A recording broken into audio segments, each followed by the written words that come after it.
Hello, I guess. This is kind of weird for me because I wasn't supposed to talk for that much time at once and in English, so if I make any mistakes, then please forgive me. But yeah, I don't have any content prepared for this week, and I really don't want to not post anything, so I thought that I will read you a book because it's autumn and I love fall so much. And I think it is a nice setting, just, me with tea reading a book. It could be fun, I don't know, maybe you will like it, and maybe it will be an opportunity for you to know something new. I don't know. Okay, so today is International Mental Health Day. Well, when I post it, it won't be anymore. But yeah, today is 10th October, and I will read you a fragment and 3 chapters of this book. This is Secrets for the Mad, Obsessions, Confessions, and Life Lessons, and my cat wants to enter. Yes, I know. Okay, so this is Secrets for the Mad, Obsessions, Confessions, and Life Lessons by Dodie, my favorite artist of all time, basically. And yes, this is one of my favorite books of all time as well. I mean, who would have guessed? But yeah, since it's so good, I'm just gonna read it to you. Consider this ASMR of some kind. I don't know. But I hope you will enjoy it. Okay. Managing and Managing by Manager Josh. Snap out of it. It's going to be okay. Trust me, you'll be fine. These are all the things you want to say, but you simply can't. You're not relatable. You don't understand. The usual metaphor that people perceive life as either is the glass half empty or is half full. As an optimist, I would go with the latter, but I can imagine Dodie's answer being somewhere along the lines of the glass is on the floor, there's water everywhere. And it's with that unpredictable thought process that every day is a new challenge for me when considering her emotions and still getting the work completed. Every day we pick up that glass, we clean the floor dry, and we do the best thing we can do to start us off. We talk deep. How are you feeling? A general question that can be said so frivolously and carefree. However, we don't speak like that. We couldn't speak like that. Since working with Dodie, I've come to realize just how important emotions and empathy are. Funny to think that in a world of business, she's cynically seen as a product, yet I consider her more a friend. How are you feeling? Now feels so complex and a question's best put away in that emotional drawer and to be replaced with just mourning, and then followed by the task at hand. Depersonalization was new to me, something I had never even heard of before I started working with Dodie. It feels like being drunk all the time was one of the first things I remember her saying about it. This has really stuck with me. How can something so sought after by the adults I see on the tube on a Friday night or the friends on a stag hen do be so awful to suffer from? Then I realized she said all the time, and then it made sense. Those 3 words put directly at the end of that feeling sounded truly difficult, and that's when my empathy really began. Thinking throughout Dodie's comparison of being drunk opened my eyes more to the low points. When being drunk, things come at you in random blinks and flashes, and you don't take things in like your sober self can, and your memory is the length and the size of garden pea. To know that someone who I'm close to has this feeling as part of their day-to-day life changed my whole ethos of how I would work as a manager. I looked at Dodie then with her glazed over eyes and unperturbed look on her face and thought that I saw someone who wasn't paying attention. The information wasn't going in, but it wasn't sticking. Like a teenager in Latin class. What I realize now is that she's there, she's listening, she's taking it in. My English was never Latin, but there's something in the way in her brain, and I need to work my way around it to help her in every way I can. Take a minute, day, week out. Put all the work things aside if you need to. We will get there and it's still going to be brilliant. Leave it with me, I find myself saying to Dodie. This is because I take my duty of care more seriously than ever. I'm not dealing with a product or with a cash cow. I'm dealing with a person, an incredible one of who I know will get better with time and with love. Joshua Edwards, Manager Josh, 2017. Watery milk, suicidal. I rolled the idea around in my head like I would a boiled sweet in my mouth. It tastes of watery milk, and it numbs and coats my brain. How sad, what a sad thought to become soothed by. A sad thing to find a small amount of hope in. Of course, I'm not feeling a lot, so my eyes do not well up. The heaviness of the idea tugs at the tissues in my chest, but not enough to rip them and cause me to bleed. There is no liquid. Perhaps it has all frozen inside. I push my glasses up to my scalp for the 10th time that night, wondering again if I might be able to see better without them in front of my eyes. As if it is that easy to fix, and that's all I've been doing wrong this whole time. But it doesn't matter if I can see or not, for I'm not even in the room. The sounds around me are from another time, a different place. I am dreaming, I am floating, and if I stop digging my nails into the backs of my arms, I will close my eyes and drift into the grey. I look around the closer objects, my vision clinging on to the threads of reality like a card shop ribbon tied to a giant helium balloon. My fingernails are familiar. I look up and I am gone again. The cycle begins. I drag my glasses out of my hair and send them back on my nose. I move my body in time and stretch my lips out and yell out the words that usually make my head spin, or my lungs swell, or my stomach tingle, or something. But all I taste is watery milk, the promise of sleep. Half good, half bad. My bad brain demands to be dramatic. It feeds on attention, lying down with its arms twisted up in the air, its legs sprawled out, and an upturned frown and tears in its eyes. Oh, woe is me. Nothing will ever be good again. My good brain can never relate. It scoffs. Nothing is ever as bad brain makes it out to be. You can laugh at anything, just choose to see the funny. It doesn't understand why you would step into the dark place, wallow in it, and not try to get out. But bad brain knows that when you're okay, you're just treading the water. And it's easier to just let go and sink down to where you belong, where you don't have to struggle or try, you just exist naturally in depression.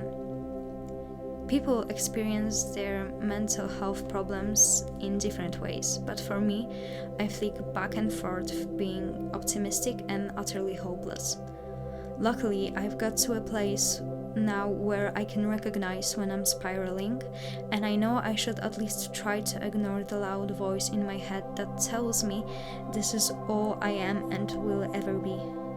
It's difficult to write this chapter because my view of the truth changes with my mental state. I am an unreliable narrator, like Nick from The Great Gatsby. But if I am to believe one of the voices, I'd much rather it be the one that tells me I'm going to be okay, right? So, if you're feeling hella dramatic and completely consumed by your bad thoughts, try to pretend to be positive at least. Allow yourself some dramatic episodes, but then practice laughing about it. My flatmate Hazel and I have spent many a night awake at 4 a.m., hunching over toilets, shuddering through a terrible state of panic and depression, but we still managed to banter with the paramedics after Hazel mistook a panic attack for a near-death experience. We make jokes about our big triggers for episodes of bad mental states. Brains are weird, and sometimes the lies they spew are so ridiculous you have to laugh. Sometimes you've just got to write these things out. You should be getting support from doctors, charities, therapy, medications, and so on, but perhaps you're waiting on help, or none of these things work this time. Remember, you will be okay. You will be okay. This will absolutely not last forever. Take it from someone who was 100% convinced it would. So while you wait, distract yourself and don't feed in any more attention, even though it's shouting at you. Self-care, self-care, self-care. You will feel like there's absolutely no point in doing anything because nothing will give you joy. But there will be tiny things that help. And all of these little things will add up to help you feel better. Listen to your body. If you feel like you can't handle a birthday meal at a restaurant tonight, then don't. You are 100% allowed to take a sick day, just as you would if you were stuck at home with a tummy bug. Of course, there comes a point when you make yourself worse by not going outside. Give yourself tiny tasks. Take a bath with your favorite mango soap. Make hot cups of sweet tea. And gosh, don't forget to eat reasonably. Your body won't work properly if you don't treat it well, and so you can't expect your brain to either. When you can't find your purpose in a day, make it to look after yourself. Have you been alone for the past few days? Or have you constantly been around people all week? You might recognize yourself sinking when you haven't had the company or the space you personally need to feel okay. I tend to feel a lot worse when I haven't slept properly, maybe from jet lag or when I haven't had a break from working and stress for a long time. Your mental health problems can kick in any time, but sometimes there is an obvious reason to them, and you have to cut your brain some slack and give it what it needs.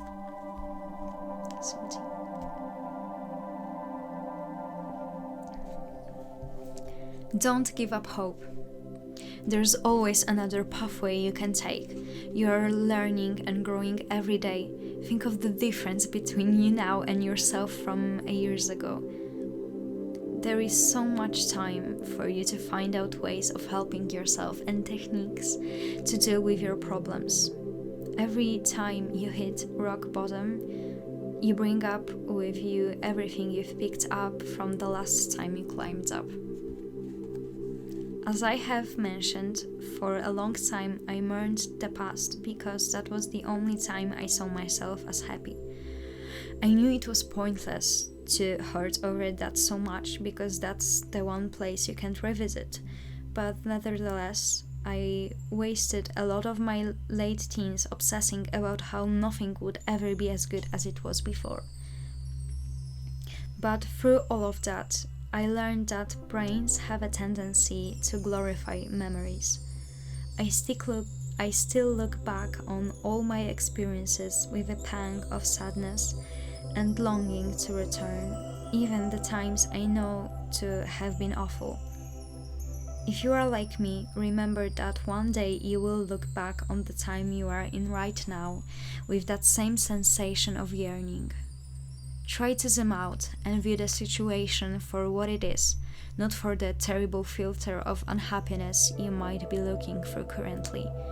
Meditation and mindfulness can help you with this, to help ground you and notice each second you experience. Indulge in nostalgia now and again if you wish, but remember that the present moment will become the past, so you might as well enjoy it while you're in it.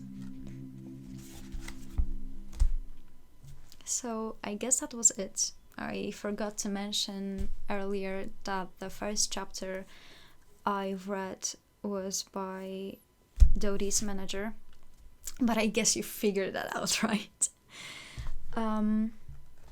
Thank you so much for today. I do not need glasses to read. I need them to see objects that are far away. But I thought it would be cool if I wear them because I look so smart. And quoting Dodie, I look so snazzy in this video.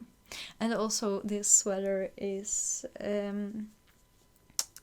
from my grandma, or rather from my sister's grandma. This is complicated. Let's just assume it's from my grandma. Yes, there is more music coming soon. I am on online learning for next 2 weeks or so, less than 2 weeks, and I will try everything to find time to work on some songs and covers and everything, because I want to show you guys so many things, and I just can't find the time because the school is so stressful and the coronavirus situation in Poland is so awful. And yes, sorry for my non-English speakers for talking English. I guess you won't understand it, but never mind. There is one person from USA that also comments my videos, also always watches them, and I really wanted to thank you, and I wanted you to enjoy this video as well, and I really hope you will enjoy it. Please do tell me if you liked it, because I can make more. I also was thinking about going through my Spotify playlist and giving links to them. I can read more. I thought about reading Neil Gaiman's Coraline, as I did one day on Discord. And yes, thank you so much. Please remember to drink water. Please remember to take care of yourself. If you ever do have need to talk to someone, write to me. I am really open. I don't always have time, but I will try to find it for you. I am okay with you texting me or even calling me, and just talk, vent, pour your feelings out, the positive or the negative ones. Yeah, there will be my Twitter and Instagram in the description, and you can contact me there if you want to. Also, there will be my email. So thank you very much. I really hoped you enjoyed it, and I guess see you soon. Have a nice week. And yes, buy this book. I recommend this book so much. It's awesome. Dodie is awesome. Please stream her music, and see you soon. Bye.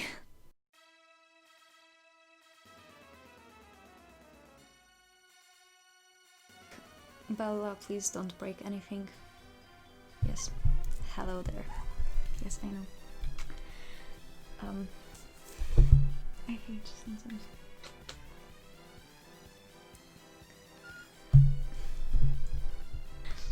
Please not. Yes, I love you. Yes. Please don't show your ass to everyone. You're a baby. I mean, you're grown up, but still you're a baby.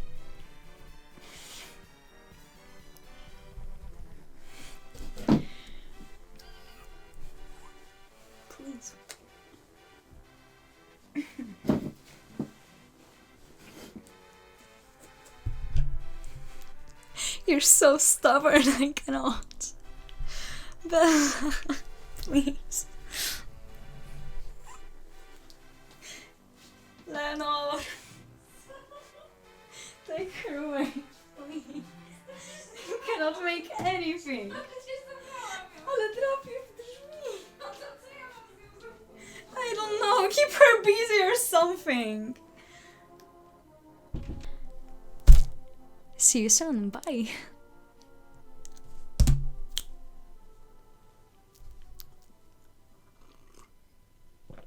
This was fun. I liked it.